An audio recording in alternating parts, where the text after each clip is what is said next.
41011 20545, kelas 04 Sake 013, Prodi Akuntansi S1.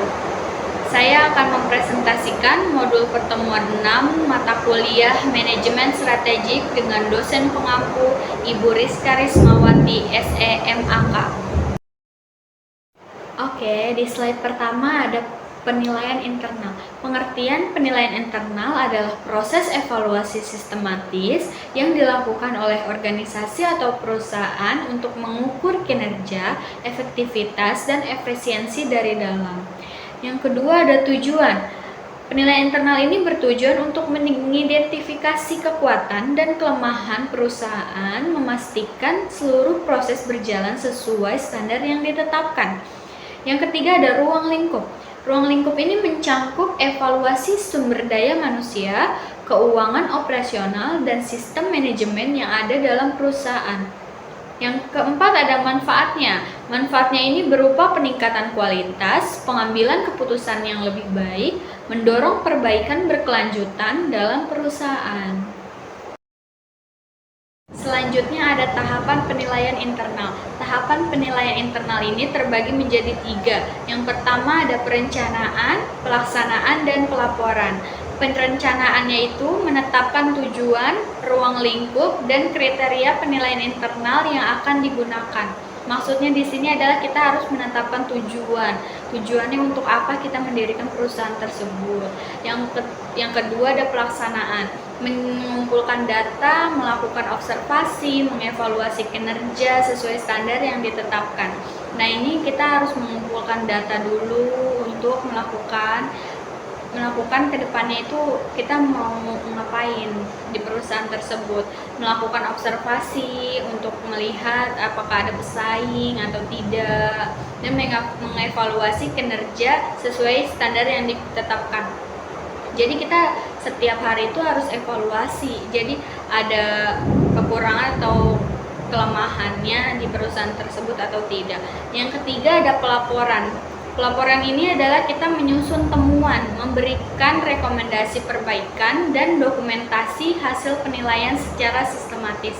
Maksudnya ini kita menyusun penemuan yang tadi kita sudah laksanakan, mengumpulkan data, melakukan observasi. Nah, itu kita harus menyusunnya terlebih dahulu agar dia terstruktur.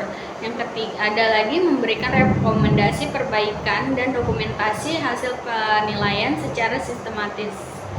Nah, ini harus kita beritahu kepada perusahaan yang baiknya, yang buruknya. Jadi nanti perusahaan bisa mengevaluasi lebih baiknya seperti apa ke depannya, seperti itu. Selanjutnya ada komponen penilaian internal. Komponen penilaian internal ini dibagi menjadi 4. Yang pertama ada kriteria evaluasi, metode pengumpulan data, analisis hasil, dan tindak lanjut. Yang pertama ada kriteria evaluasi, yang ini menetapkan standar dan indikator penilaian yang jelas untuk mengukur kinerja dan pencapaian tujuan organisasi. Yang kedua ada metode pengumpulan data, menggunakan survei, wawancara, observasi, dan dokumentasi untuk mengumpulkan data penilaian secara komprehensif. Yang ketiga ada analisis data atau analisis hasil yang kita sudah dikumpulkan datanya, yaitu ada mengolah dan menginterpretasikan data yang terkumpul untuk mengidentifikasi kekuatan, kelemahan, dan peluang perbaikan. Yang keempat ada tindak lanjut. Nah, hal ini tindak lanjut yaitu menyusun rekomendasi dan rencana aksi berdasarkan hasil penilaian untuk mendorong peningkatan berkelanjutan. Selanjutnya di sini ada manfaat penilaian internal. Manfaat penilaian internal di sini ada 4, yaitu peningkatan kualitas, identifikasi resiko, efisiensi operasional, dan pengambilan keputusan. Peningkatan kualitas membantu perusahaan meningkatkan standar mutu secara berkelanjutan melalui evaluasi yang terstruktur. Yang kedua ada identifikasi resiko. Identifikasi ini mendeteksi potensi kelemahan dan resiko sejak dini sebelum berkembang menjadi masalah serius. Jadi, kita bisa mencegah sebelum terjadinya resiko yang lebih tinggi dalam perusahaan itu sendiri.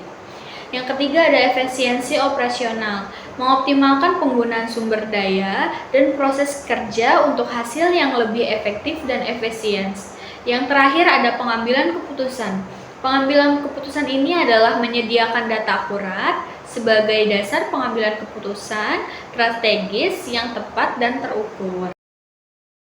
Yang terakhir ada kesimpulan. Kesimpulannya ini ada 3. Yang pertama ada pentingnya penilaian internal. Penilaian internal ini membantu organisasi memahami kekuatan dan kelemahan secara objektif untuk mengambil keputusan yang lebih baik. Jadi adanya penilaian internal ini membantu perusahaan untuk mengambil keputusan yang lebih baik agar kelemahan dan kekuatannya tidak lemah. Implementasi keberkelanjutan. Penilaian internal harus dilakukan secara rutin dan konsisten agar hasil evaluasi dapat memberikan dampak nyata bagi kemajuan perusahaan. Hal ini dilakukan, penilaian internal itu harus dilakukan secara terus-menerus, jangan cuma sekali 2 kali. Jadi bisa setiap bulan, setiap tahun untuk kemajuan perusahaan yang lebih baik ke depannya. Yang ketiga ada peran dalam perbaikan organisasi atau perusahaan.